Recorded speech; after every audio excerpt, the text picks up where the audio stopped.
नमस्कार, good morning friends. Genetics and evolution molecular basis of inheritance part 2 में आज हम लोग बात करेंगे जीन एक्सप्रेशंस के बारे में। रेगुलेशन ऑफ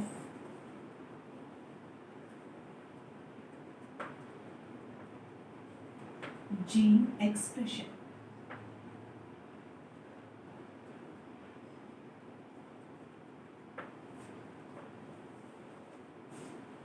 अभी तक हम लोगों ने genetic codes, process of translation and process of transcription के बारे में बात कर ली, जहाँ पर genetic code, process of transcription and process of translation, जिसके थ्रू प्रोटीन की सिंथेसिस हो गई। अब ये जो जीन्स प्रेजेंट होते हैं, इनका रेगुलेशन कैसे होता है, इनके बारे में बात करेंगे आज के लेक्चर में। Regulation of gene expression. Regulation of gene expressions को पढ़ने के लिए हम दो तरीके के ऑर्गेनिजम्स की बात करते हैं, eukaryotes and prokaryotes.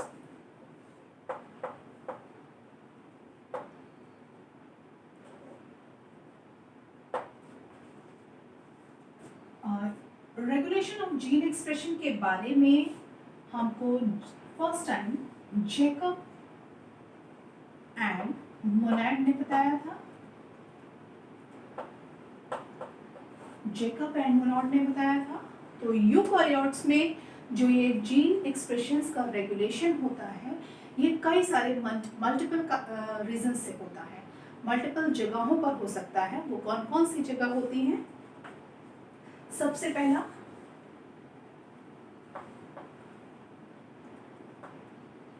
Eight transcription, translation. Translation के समय जहां पर डीएनए से मैसेंजर आरएनए, डीएनए से मैसेंजर आरएनए का बनना होता है, उस जगह पर नंबर 2 प्रोटीन की synthesis,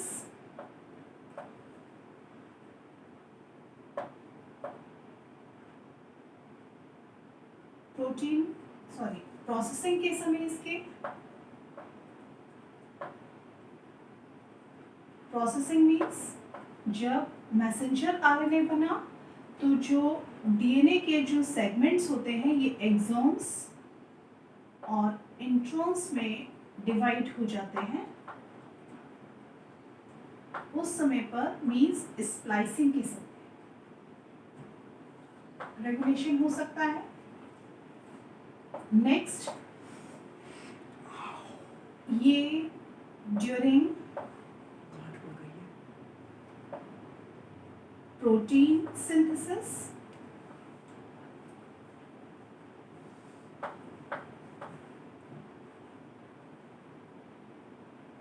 that is known as translation. Translation के समय तो ये अलग अलग पॉइंट्स हैं, या तो ट्रांसक्रिप्शन।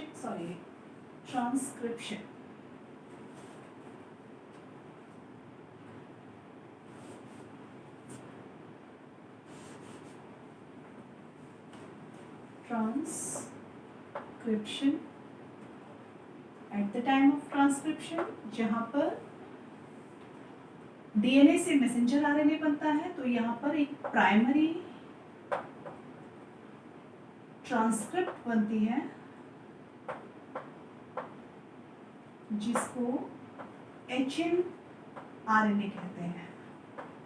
उस ड्यूरेशन पे या processing means splicing of DNA segment into exons और इंट्रॉन्स के समय पर, जब डीएनए सेगमेंट एक्सॉन्स और इंट्रॉन्स में डिवाइड हो जाती है, उस समय की प्रोसेसिंग के समय पर, या फिर ये फोर्थ पॉइंट है, थर्ड पॉइंट में during transfer of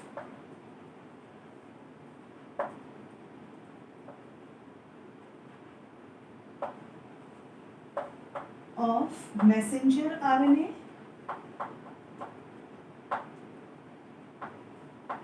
from nucleus to cytoplasm, nucleus से साइटोप्लाज्म में जाते वक्त, या फिर प्रोटीन सिंथेसिस या फिर ट्रांसलेशन के समय। ये 4 मल्टीपल्स हैं जिनमें यूकैरियोट्स में जीन्स का रेगुलेशन, जीन एक्सप्रेशंस का रेगुलेशन हो सकता है। अब बात करते हैं प्रोकैरियोट्स की। प्रोकैरियोट जैसे कि बैक्टीरिया, बैक्टीरिया में मल्टीपल रीजंस होते हैं जीन एक्सप्रेशन को रेगुलेट करने के, जैसे कि एनवायरमेंटल कंडीशंस हो सकती हैं,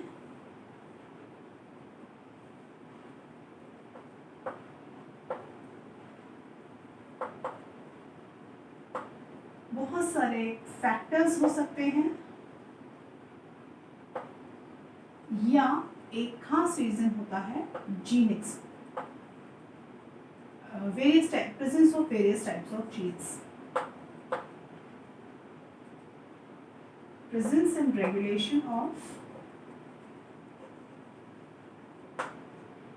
various kinds of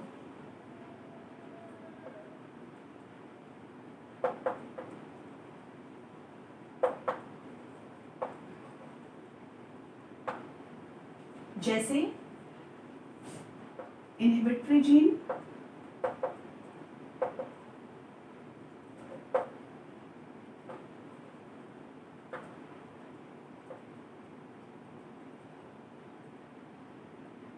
promoter gene,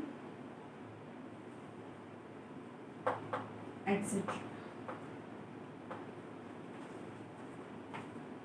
तो यूकैरियोट्स में कुछ स्पेसिफिक जीन्स प्रेजेंट होते हैं जिसकी वजह से, प्रोकैरियोट्स में कुछ स्पेसिफिक जीन्स प्रेजेंट होते हैं जिनकी वजह से इस जीन एक्सप्रेशन को रेगुलेट किया जाता है।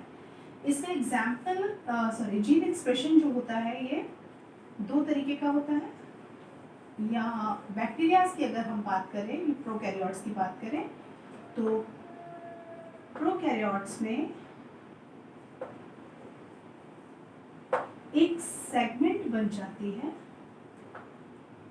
जो सेगमेंट बहुत सारे जीन्स को कैरी करती है, और इस सेगमेंट में जीन का रेगुलेशन होता है, और इस सेगमेंट को हम कहते हैं operon.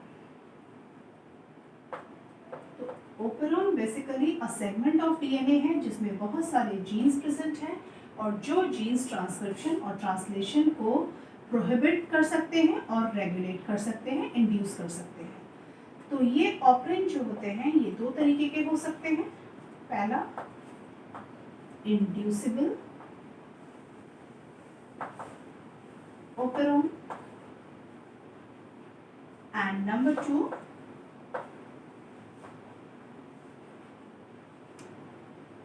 suppressive operon.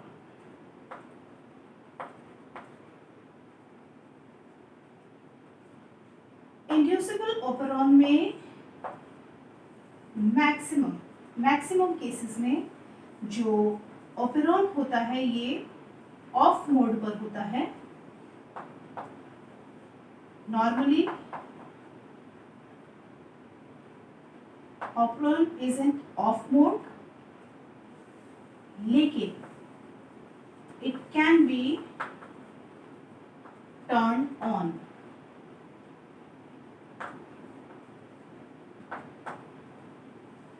Example, lac operon.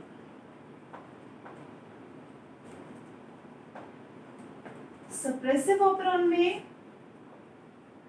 On mode पर होता है नॉर्मली,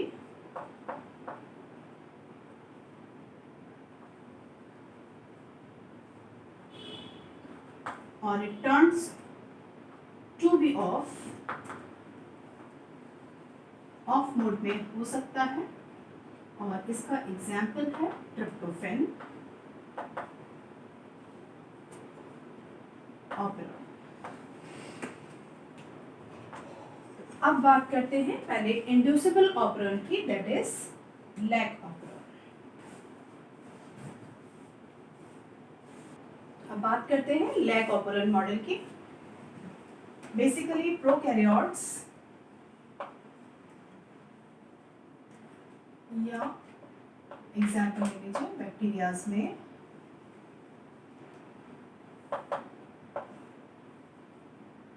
एक शुगर प्रेजेंट होती है that is known as lactose, और इस लैक्टोज को तोड़ा जाता है गैलेक्टोज प्लस ग्लूकोज में। इसको तोड़ने के लिए ट्रांसक्रिप्शन एंड ट्रांसलेशन दोनों प्रोसेसेस की जरूरत होती है जो एनर्जी कंज्यूमिंग प्रोसेसेस हैं। तो ये जो ट्रांसक्रिप्शन और ट्रांसलेशन होता है, इस प्रोसेस में जितनी एनर्जी रिक्वायर्ड होती है उस एनर्जी को अगर मीडियम में जहाँ बैक्टीरिया प्रेजेंट है उस मीडियम में अगर लैक्टोज शुगर प्रेजेंट है तो लैक ऑपरेंट ऑन मोड पर रहेगा, और अगर वो प्रेजेंट नहीं है तो वो ऑफ मोड पर आ जाएगा। तो पहले हम लोग बात करते हैं ऑफ मोड की। ऑफ मोड, ऑफ मोड जहां पर मीडियम में लैक्टोज प्रेजेंट नहीं है, लैक्टोज प्रेजेंट नहीं है। तो ऑपरेंट है क्या चीज? A segment where numerable genes are present, one is P, another is I, another is P, then O, then Z, Y and A. P is equals to promoter gene,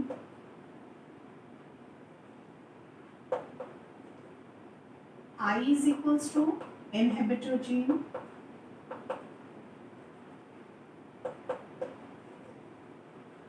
O is equals to operator gene,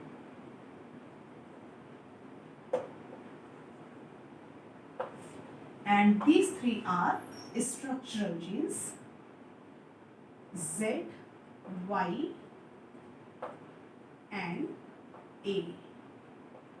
These are structural genes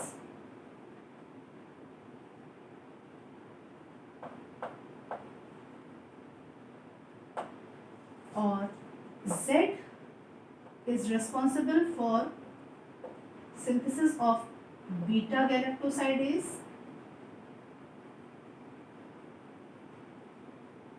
enzyme, galactosidase enzyme.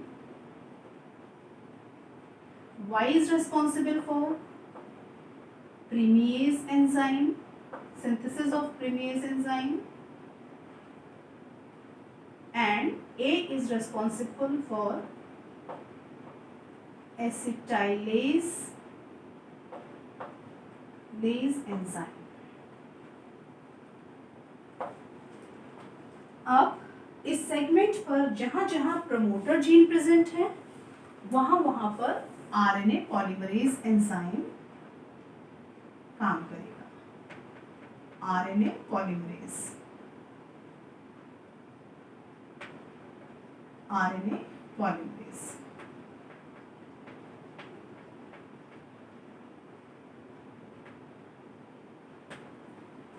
अब जब medium में lactose present नहीं है तो RNA polymerase ने काम करना शुरू किया। इनहिबिटर एंजाइम से ट्रांसक्रिप्शन हुआ,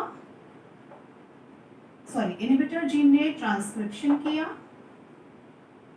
ट्रांसक्रिप्शन से मैसेंजर आरएनए बना,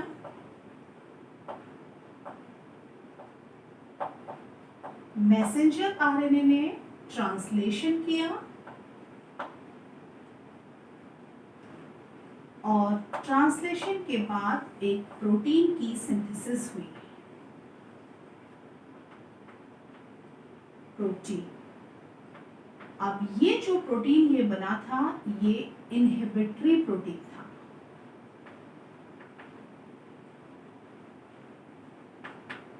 इनहिबिटरी प्रोटीन था तो ये जाकर के इस ऑपरेटर जीन को अटैच कर गया, बाइंड हो गया ऑपरेटर जीन पर। अब अब जैसे ही ऑपरेटर जीन पर बाइंड होता है प्रोटीन, तो ये जो आरएनए पॉलीमरेज है ये आगे मूव ऑन नहीं कर पाती, और जिसकी वजह से ये स्ट्रक्चरल जीन्स जो प्रेजेंट हैं ये ट्रांसक्रिप्शन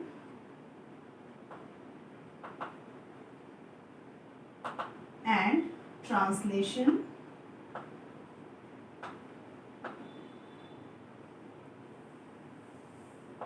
नहीं कर पाते, और एनर्जी जो होती है ये ऑफ मोड में रह जाता है, इससे आगे नहीं बढ़ पाता, और एनर्जी यहीं की यहीं सेव हो जाती है, जिसको कहते हैं ऑफ मोड।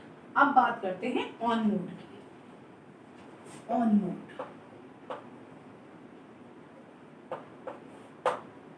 जब मीडियम में लैक्टोज प्रेजेंट है, lactose is present in the medium. अब यहाँ पर प्रोटीन डीएनए सेगमेंट या ऑपरेंड प्रेजेंट है, P I P O Z Y and A, जिस पर ऊपर प्रेजेंट है RNA polymerase and RNA polymerase.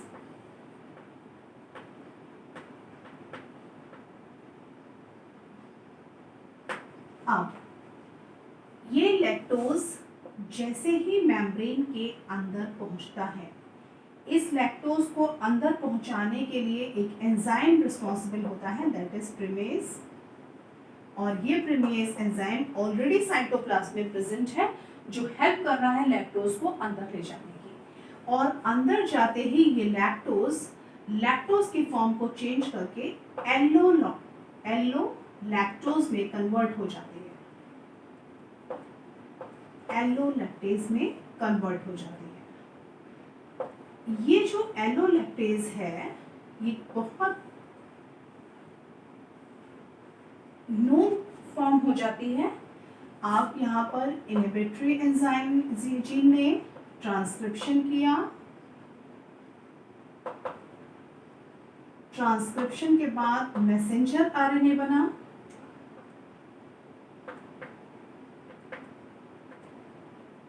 Messenger RNA से ट्रांसलेशन हुआ, और ट्रांसलेशन के बाद प्रोटीन बना।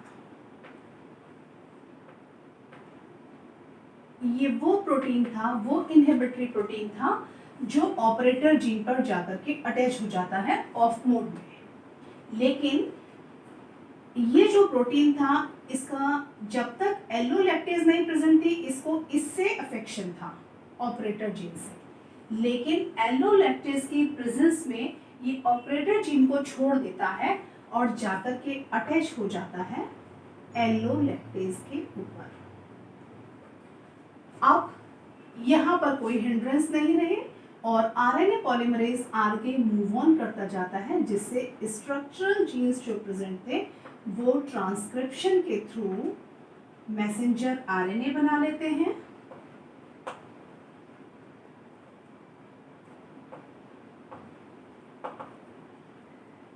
मैसेंजर आरएनए बना लेते हैं, और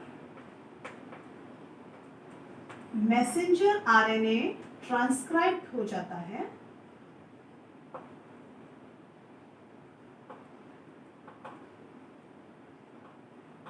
ट्रांसलेट हो जाता है to form different 3 enzymes.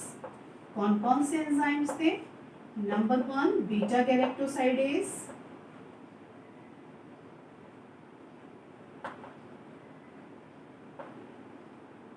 number 2 primase, and number 3 acetylase। ये तीनों एंजाइम्स के बनने के बाद ये तीनों एंजाइम्स कंबाइंडली एक्ट करते हैं एल्लो लैक्टेज पर, और एल्लो लैक्टेज ब्रेक हो जाती है ग्लूकोज प्लस गैलेक्टोज में।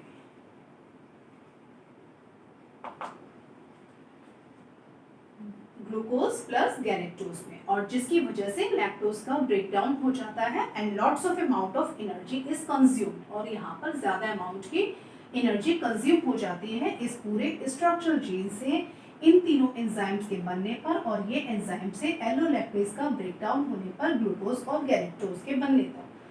आप अगर इन केस कि ये ऑन मोड में है तो ये ऑफ मोड में आएगा या नहीं आएगा। अब क्या होगा कि यहाँ पर लैक्टोज जो था वो पूरा का पूरा लैक्टोज एलोलैक्टोज में कन्वर्ट हो गया। एलोलैक्टोज के सारे मॉलिक्यूल्स ग्लूकोज और गैलेक्टोज में कन्वर्ट हो गए।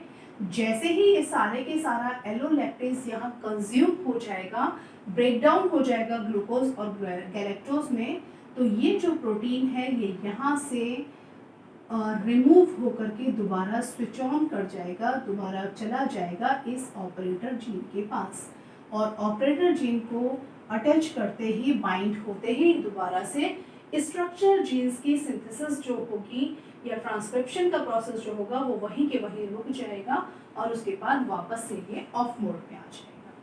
तो ये है एक टाइप ऑफ इंड्यूसिबल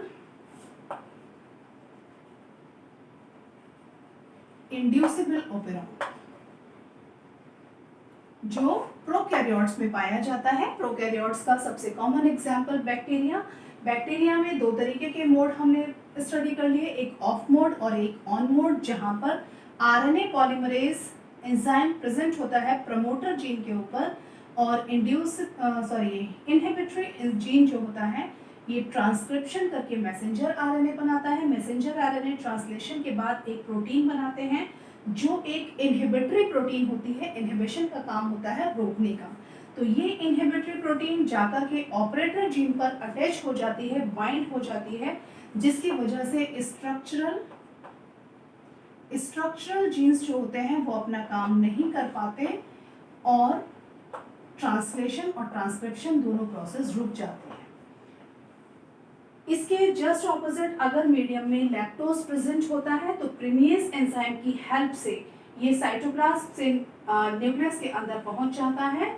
वहां पर जो इनहिबिटरी जीन होते हैं वो ट्रांसक्रिप्शन करके मैसेंजर आरएनए बनाते हैं। मैसेंजर आरएनए से ट्रांसलेशन होता है, प्रोटीन की सिंथेसिस होती है। ये प्रोटीन जो अभी तक ऑपरेटर जीन की तरफ अफेक्टेड था, अब वो एलोलैक्टेज के अटैच हो जाता है, उससे जुड़ जाता है, जिसकी वजह से यहाँ पर कोई हिंड्रेंस नहीं रह जाती और आरएनए पॉलीमरेज ट्रांसक्रिप्शन करने लगते हैं। स्ट्रक्चरल जीन से ट्रांसक्रिप्शन होकर के तीन तरीके के एंजाइम्स का फॉर्मेशन होता है, बीटा गैलेक्टोसाइडेज, प्रीमियेज एंड एसिटाइलेज। ये तीनों एंजाइम कॉमनली एक्ट करके एलोलैक्टेज को ब्रेक डाउन कर देते हैं ग्लूकोज और गैलेक्टोज में। तो इस तरीके से ऑफ मोड और ऑन मोड के बारे में बात कर लिया। अब अगले सेशन में हम लोग बात करेंगे ट्रिप्टोफैन ऑपरेन के बारे में, जो कि एक टाइप है सप्रेसिव ऑपरेंट। Thank you.